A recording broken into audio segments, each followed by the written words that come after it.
चलिए, बहुत बढ़िया। हर हर महादेव। सबका आपका लोगों का स्वागत है। और आज हम लोग को पढ़ना है 7 क्लास में कितना जो अध्याय आपको कितना है भाई? कितना अध्याय है? 10 अध्याय है, जिसका पाठ का नाम है विद्युत धारा और इसके प्रभाव। लेकिन उसी में हम लोग का टॉपिक है विद्युत फ्यूज। अब विद्युत फ्यूज प्रयोग कहाँ करते हैं इसके बारे में जानेंगे। आज जानना क्या है, विद्युत फ्यूज जो प्रयोग करते हैं ये हम लोग को घरों में प्रयोग होता है। ठीक है, ट्रांसफार्मर के पास भी होता है। आपके बोर्ड जो लगा रहता है आपके घर में, बिजली बोर्ड, वहाँ भी इसका उपयोग होता है। ये फ्यूज हम लोग बनाते हैं। इसको कैसे बनाते हैं? तो पतली सी तार लगाते हैं। अब पतली सी तार क्या होता है भाई? इस प्रकार के फ्यूज होता है जिसमें से पतली सी तार हम लोग जोड़ देते हैं। मोटा तार इसमें नहीं जोड़ा जाता है। काहे नहीं जोड़ा जाता है? क्योंकि मोटे तार जोड़ दीजिएगा तो फ्यूज कोई किसी काम का नहीं रहेगा। फ्यूज क्यों लगाया जाता है? फ्यूज इसलिए लगाया जाता है कि आपके घर में अगर विद्युत धारा 220 और 210 वोल्ट आ रहा है, अगर 250 आ जाए तो ये रोक सकता है। रोकने का कारण क्या है? इसके पास कोई बलबूता तो है नहीं, इसके पास कोई क्षमता है नहीं, लेकिन ये रोकने का काम क्या करता है कि ये एक ही तार इसमें जोड़ते हैं।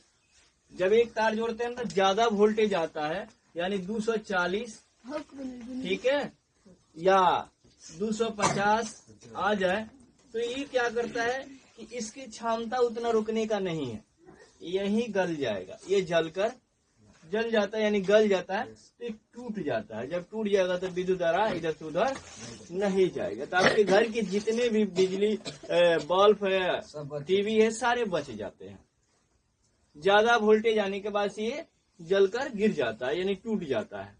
तो हम ये फ्यूज इसलिए लगाते हैं कि ताकि ज्यादा करंट अगर मतलब विद्युत धारा प्रवाहित हो रहा है तो ये रोक सकता है। रोकने का कारण क्या है कि रोकेगा कुछ नहीं, इसके पास रोकने की क्षमता नहीं है, लेकिन ये क्या होगा, जल जाएगा। ये जलकर टूटेंगे तो एक दूसरे स्थान पे मतलब विद्युत धारा प्रवाहित नहीं होगा। तो वही इसीलिए फ्यूज का प्रयोग हम लोग करते हैं। ठीक है, इसका फ्यूज का प्रयोग वहीं पे प्रयोग करते हैं। तो घर में इसीलिए फ्यूज का प्रयोग किया जाता है। हमने हेडिंग डाले कि फ्यूज क्या है। फ्यूज कई तरह के होते हैं, लेकिन सबका फ्यूज की काम वही करते हैं कि फ्यूज हम लोग लगाते हैं कि अपने घर में जो भी एसी या पंखा, टीवी, बल्ब और भी चीजें चलाते हैं तो वो क्या होगा कि वो बचेगा इसलिए कि विद्युत धारा हमारा अधिक आता है तो ये रोकने का कार्य करता है।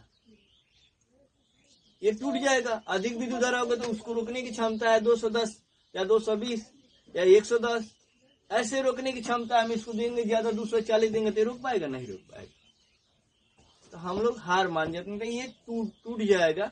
जब टूटेगा तो विद्युत धारा प्रवाहित नहीं होंगे, ये गल जाएगा। ये जो पतला सा तार रहता है, मोटा तार इसमें जोड़ दिया जाता है। मिस्टेक से कोई इलेक्ट्रीशियन आदमी है जो कि मोटे तार को इसको जोड़ देता है इस फ्यूज में, तो वो गलत काम करता है, वो सही काम नहीं करता। कभी भी ध्यान रखिए कि फ्यूज आपके घर में अगर इलेक्ट्रीशियन कोई आता है, आपके घर में कोई समस्या विद्युत धारा को लेकर, तो अगर आता है तो फ्यूज पर आप जरूर ध्यान दीजिए कि फ्यूज बनाया तो कैसे बनाया। फ्यूज के आप निकाल के देख सकते हैं, ऐसा कुछ नहीं देख सकते हैं, आप इसे निकाल कर देख सकते हैं जब ये मोटे तार इसमें जुड़े। अब ये फ्यूज के बारे में जब जाने थे तो हमने बताया कि जब इलेक्ट्रीशियन आपके घर पे आते हैं, अगर उस प्रकार के फ्यूज जोड़ते हैं तो उसको मना कीजिए कि भाई आपको फ्यूज जोड़ने से फायदा क्या है, कि जबकि हमारा सारा घर के जो अंदर जो कार्य हो रहा है या चल रहा है वो सब जल जाए, तो फ्यूज लगाने से हमको फायदा क्या? क्योंकि आपने मोटे तार इसमें उपयोग कर रहे हैं। इसमें एक तार क्या उपयोग किया जाता है, एक पतला सा तार, उसमें एक पतला सा तार लगाइए ताकि उसे फ्यूज का उपयोग करे, ताकि विद्युत अधिक आए तो वो जलकर गिर जाए या टूट जाए। तो जब टूट जाएगा तो हमारा विद्युत धारा प्रवाहित नहीं होंगे, तो हमारे घर के जो अंदर जो सारे चीजें लगे हुए हैं वो बच सकते हैं। जब वो मोटा तार इसमें लगाई देगा तो इसको फायदा क्या है? जब इसमें मोटा तार का उपयोग कर देगा तो इस फ्यूज को लगाने से हमको कोई फायदा नहीं, इसीलिए किया जाता है। यही सवाल था हम लोग।